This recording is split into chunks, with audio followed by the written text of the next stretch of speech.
You understand all this stuff. How do I do it? Let me tell you a little story about how I first started doing this. Is I developed a pattern. I was sitting in my office one day, a client was talking to me about something she had done. I can't remember what it was. She'd really messed up in her mind. And she was going, I really shouldn't have done that. I really need not to do that. And, and I let her go on. I was being very patient with her. And there was like a pause, and I turned to her and in rapport, I said, you're being awfully hard on yourself about that. And she agreed. She went, I got to stop being so hard on myself.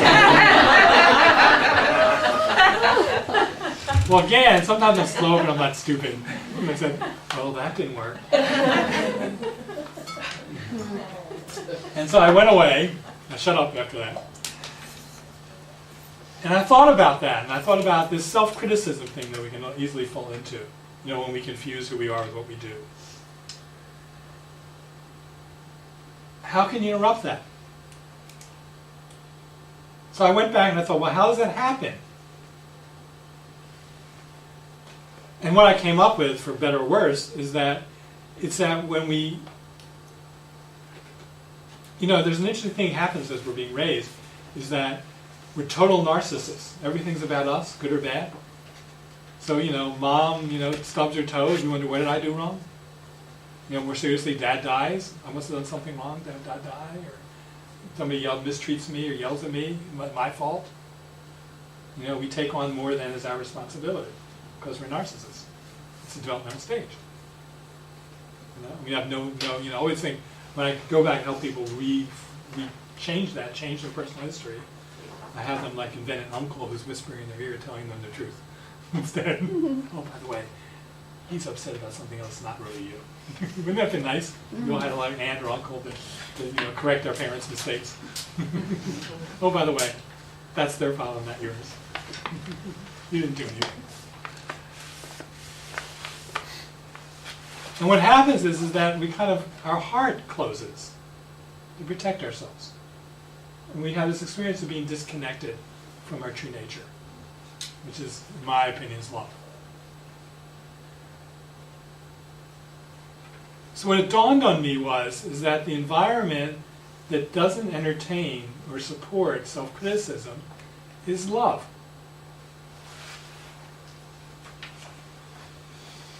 Well, that's way vague. What do you do with that? And I realized, and I'm not sure if I realized it right away or if I came up with this later, because it's hard for me to get the sequencing of these things. Even though I live in time, I'm not particularly linear in my thinking.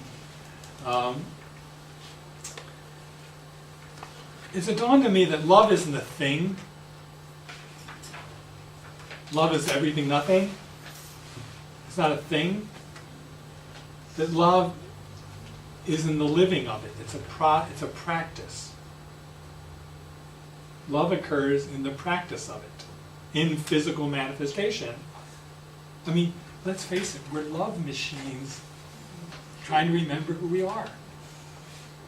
Our job is to bring love into physical manifestation as best as we can. Our play. Well, not even a job, it's our play. So, since love is a practice, the question is what to love? So what I came up with is I need to love, and I did a lot of Gestalt therapy training and stuff. People understand the concept of parts. Anybody not understand the concept of different parts of ourselves? If somebody says, let's go to the movies, part of me feels like, and part of me feels like staying home watching the ball game. Is to love the part of yourself that's beating you up.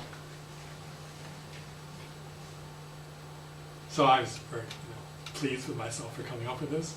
So next week, when she comes in and she starts beating herself up.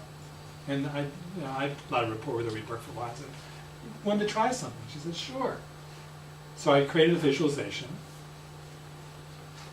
in which I had her imagine, and by the way, I'm going to offer this visualization to you. You can change it, adapt it, do it in any form you want to that works better for you. Try this one on. Notice if it works. In which I had her love the part of her, put the part of her that had been beating her up in front of her and love the part of her. And she started doing it. I was leading her through, and she starts going, this? I knew something was up. I had great sensory acuity. So I stopped and I said, what's going on? She says, I can't love that part. I hate that part of you. I went, oh, uh-oh. But I was quick this time. I wasn't slow. And I went, well, how do you feel about the part of you that hates the part of you that's beating you up? Well, so I don't love it, but I'm okay with that. So I had to put that part in front of her and love that part of her, absorb it back in. By the way, whenever you split yourself off to do a practice, always end by bringing it back in. We don't want you walking around split because we already are split too much. We need to get more integrated. And then she could love the part of her that's beating her up. And then she went right into thinking about what she could do differently in the future, instead of beating herself up about the mistakes she made. I went, ooh. So everybody walked in and got to do that. And this worked very well with emotions as they arose.